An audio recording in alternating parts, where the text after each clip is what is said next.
अस्सलाम वालेकुम वरहमतुल्लाहि वबरकातुहू। चलिए आज पहली सहरी का आगाज़ है। आज सहरी का पहला दिन है तो क्यों ना हम आप कुछ बनाते हैं आपके साथ। तो ये देखिए हमने ये कटे मसाले का कीमा बनाया है। ये कीमा हमने जो है सारे खड़े मसालों से बनाया। अगर आपको मेरी इस कीमे की रेसिपी को देखना है तो मेरे यूट्यूब चैनल पर जाइए, मेरा खाना ख़जाना, वहाँ पर हमने इसकी पूरी रेसिपी डाली है। आप ज़रूर जाइए और देखिए कि ये कीमा हमने कैसे बनाया है। बनाने के बाद अब हम बनाएंगे पराठे। यहाँ पर हम बना रहे हैं कीमे के साथ खाने वाले पराठे। ये पराठे हम बना रहे हैं जो है आटे से, गेहूं के आटे से, और हम इन पराठों को कीमे के साथ सबको खिलाएंगे। इस तरह के पराठे अगर आप कीमे में बनाएंगे तो आपको जो है बहुत ही अच्छा लगे। यहाँ पर बनाए हैं तिकोने पराठे। तिकोने पराठे बनाने के लिए में बहुत ही अच्छे लगते हैं और खाने में भी मज़ेदार लगते हैं। अब हमने यहाँ पर एक तरफ चढ़ा दी है चाय। चाय देखिए मेरी बनकर तैयार हो गई है। इधर पराठे बन रहे हैं, उधर चाय बन रही है। हमने चाय को पूरा अच्छी तरीके से खौला लिया है। अब दूध भी डाल दिया, चाय बनकर तैयार हो। एक तरफ चाय बन के तैयार हो गई, लीजिए देखिए दूसरी तरफ पराठे बन के तैयार हो गए। अब हम इन पराठों को बना कर सर्व। जब हम सहरी में उठते तो हमारा दिल चाहता है कि खूब अच्छी अच्छी चीज़ें बनाए और खाएं और अपने घर वालों को भी खिलाएं पका कर। तो क्यों ना सोचा हमने आज पहली ही सहरी में हम कीमा पराठे बना लें। और देखिए इस तरीके हमने तिकोने पराठे बनाना शुरू भी कर दिया। अब धीरे धीरे सारे पराठे बन जाएंगे और इस तरीके हमने सारे पराठे अपने तैयार कर लिए और बिल्कुल सही टाइम पर, सहरी ख़त्म होने से 1 घंटा पहले। और यहाँ पर हमने कीमा भी गरम कर लिया।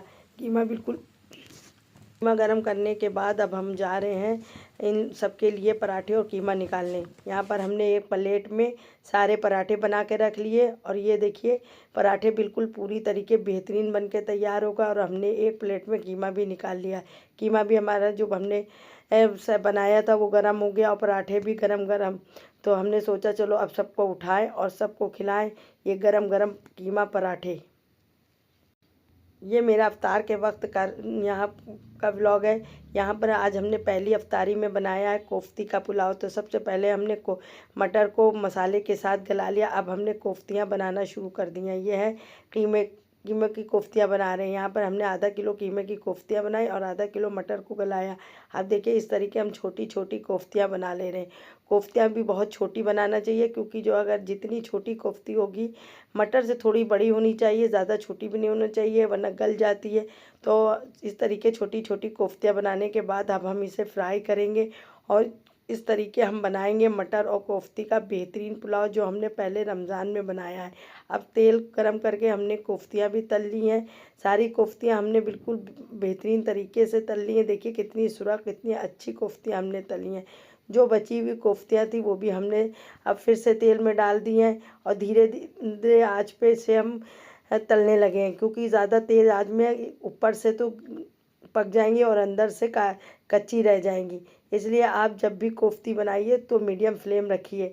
ज़्यादा फ्लेम हाई होगा तो कोफ्तियाँ जल जाएंगी ऊपर से, और ज़्यादा फ्लेम लो होगा तो कोफ्तियाँ अंदर से कच्ची रह जाएंगी।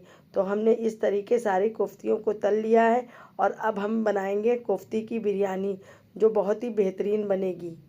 अब हम थोड़ा सा तेल चल गई। ये पहले रोज़े में हमने बनाई है बेहतरीन कोफ्ती की बिरयानी। ये देखिए बिल्कुल पूरी अफ्तार के टाइम माशाल्लाह माशाल्लाह तैयार हो गई है। आप लोग भी जब भी देखिएगा माशाल्लाह लगाइएगा। और इस तरीके हमने पहले रोज़े को बनाई बेहतरीन कोफ्ती की बिरयानी। रमज़ान का पहला व्लॉग आपको कैसे लगा, इसे लाइक करिएगा, शेयर करिए, सब्सक्राइब करिए और बताइएगा कि यह हमने सहरी से लेकर अफ्तार तक के जो व्लॉग बनाए वो आपको पसंद आया है कि नहीं, और किस जगह से देख रहे ज़रूर बताइएगा। अल्लाह हाफिज़।